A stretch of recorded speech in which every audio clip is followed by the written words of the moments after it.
Now, the international summit in the Great Lakes region started on Monday in the capital, Luanda, in Angola. President Jacob Zuma is amongst the heads of state that were invited by Angolan President and ICGLR chairperson Eduardo Dos Santos to expand on security issues in the Democratic Republic of Congo, the Central African Republic and South Sudan.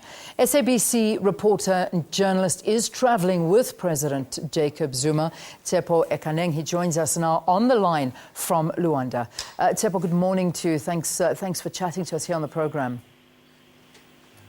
Good morning to you, Liam. Tshepo, what were some of the key issues that were discussed yesterday?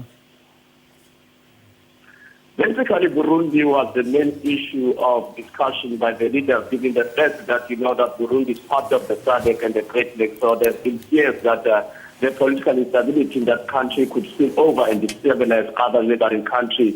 So President Jacob Zuma was invited there as one of the key players. As you know, that South Africa played a key role in terms of making sure that the seat in Burundi to come and chat about the way forward, given the fact that we are only a few weeks before the elections and the situation is still not being stabilized. So the decision that was taken late yesterday, was that there has been an order to President Pierre Nkurunziza of Burundi to indefinitely postpone the elections. The leaders were quite clear. We interviewed the president who said that there's no way that the elections could be held in June, given the fact that we still have a lot of people who have fled outside of the country and we still have mass demonstrations in the country. So basically the leaders have ordered him through his envoy because he was not able to make it here, given the fact that that there was an attempted coup. He was attending a meeting in Tanzania a few weeks ago, so he couldn't come here, but the envoy was present.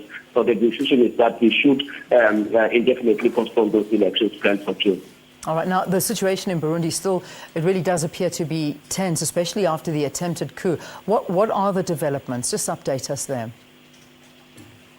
Yeah, what we're hearing is that there's still some sporadic kind of demonstrations. Civil society groups are up in arms, including the opposition parties, to say that they're still mobilizing. And we know that even the Western countries have also taken off their staff, and including UN agencies, who have really said that the situation is really not viable for any kind of election. So what we're hearing is that there's still that kind of instability. That's why leaders from South Africa, Angola, Uganda and Kenya, including President Jacob Zuma, will be going to Bujumbura in the next fortnight to go and personally meet with President Pierre Nkurunziza to try to personally advise him to postpone the elections.